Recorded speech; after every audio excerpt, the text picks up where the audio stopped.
अब प्रधानमंत्री नरेंद्र मोदी की अध्यक्षता में आज नीति आयोग की अहम बैठक होने जा रही है, लेकिन तेलंगाना के मुख्यमंत्री के चंद्रशेखर राव यानी केसीआर ने इस मीटिंग का बहिष्कार कर दिया है। इसी के अलावा बिहार के मुख्यमंत्री नीतीश कुमार भी बैठक में शामिल नहीं होने जा रहे हैं। केसीआर ने कई मुद्दों को लेकर इस बैठक को बॉयकॉट किया है। उन्होंने कहा कि मुझे नीति आयोग की 7वीं गवर्निंग काउंसिल की बैठक में हिस्सा लेना जरूरी नहीं लग रहा है। मैं केंद्र सरकार के विरोध में मजबूत स्तंभ के रूप में खुद को बैठक से दूर कर रहा हूं। केंद्र राज्यों के साथ भेदभाव करता है और भारत को मजबूत और विकसित देश बनाने में सामूहिक प्रयास में भागीदारी नहीं करता। केसीआर ने बाकायदा पत्र लिखकर इस मीटिंग में न आने की वजह बताई। उन्होंने पत्र में लिखा है कि हमारे देश के समान विकास को सुनिश्चित करने के लिए और राज्यों को केंद्र के साथ एक मंच पर लाने के लिए नीति आयोग शुरू किया गया था।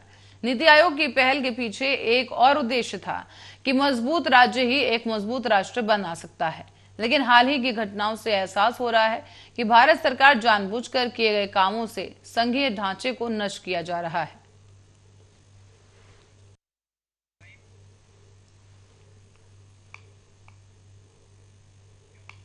और आपको बरेली के एक सरकारी अस्पताल का ऐसा नजारा दिखाते हैं जिसे आप भी देखकर दंग रह जाएंगे।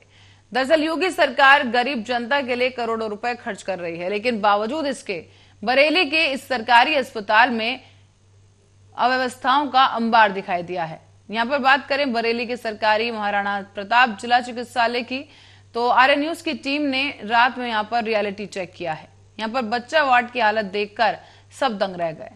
यहाँ आपको बता दें कि नानीहाल बच्चे यहाँ भर्ती थे, पर वहां तीमारदार अपना खुद का एक निजी पंखा लगाकर अपने बच्चों का इलाज करवा रहे हैं। कुछ तो ऐसे हैं जो पंखे को हाथ से ही बच्चों को हवा कर रहे हैं। और आपको बता दें कि एक कमरे में 4 पंखे होने चाहिए थे, वहां पर एक ही पंखे से गुजारा किया जा रहा है। सरकारी अस्पताल का ये स्टाफ रूम एसी लगा हुआ है, लेकिन बच्चों को पंखा तक नहीं दिया गया और खुद एसी में बैठकर ये मरीजों का इलाज कर रहे हैं। और अब आपको बता दें कि तीमारदारों का क्या कुछ कहना है, वो भी सुनिए। मेरे कहने मतलब है ये कमरा आपका 18 बाई 13 का होगा, कम से कम मेरे हिसाब से इसमें 3 पंखे होने चाहिए। एक कमरे में 3 पंखे होने। कितने बेड हैं इसमें एक कमरे में? 6 बेड हैं एक कमरे में। तो क्या कहना चाहते हैं, सरकार से क्या अपील करना चाहते हैं? अपील मैं क्या करना चाहता हूँ, इसमें कम से कम 6 पंखे होने चाहिए। इस गर्मी में हम लोग किस तरीके से रह रहे हैं हमें मालूम है, बस ये सरकार हमारी सुविधा करे। इस अस्पताल में कम से कम 3 पंखे एक रूम में लगा। पंखा आपने प्राइवेट लगाया है, अपना पंखा घर से लेके आई हैं, तो अस्पताल में पंखा नहीं है? एक पंखे से हवा नहीं आ पा रही, इसलिए बच्चा आपका बीमार है, गर्मी में रो रही थी।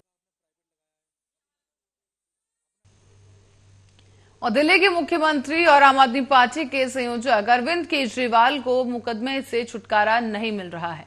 बता दें कि उन पर विचाराधीन आदर्श चुनाव आचार संहिता के उल्लंघन के मुकदमे को डिस्चार्ज करने की याचिका एमपी एमएलए कोच के मजिस्ट्रेट योगेश यादव ने खारिज कर दी है।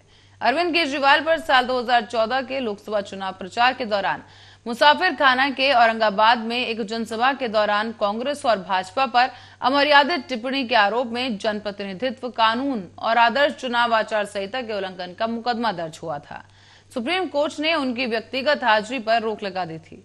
इसके बावजूद वो बीती फरवरी में कोर्ट में हाजिर हुए और औरंगाबाद में दिए गए भाषण को उन्होंने संविधान के अनुच्छेद 19 का हवाला देकर सही बताते हुए किसी तरह से कानून का उल्लंघन न करने की बात कही। इसके आधार पर मुकदमे से छोड़ने की मांग की गई थी, लेकिन कोर्ट ने प्राथमिक तौर पर यह अवधारित नहीं किया और उनकी अर्जी को खारिज कर दिया गया है।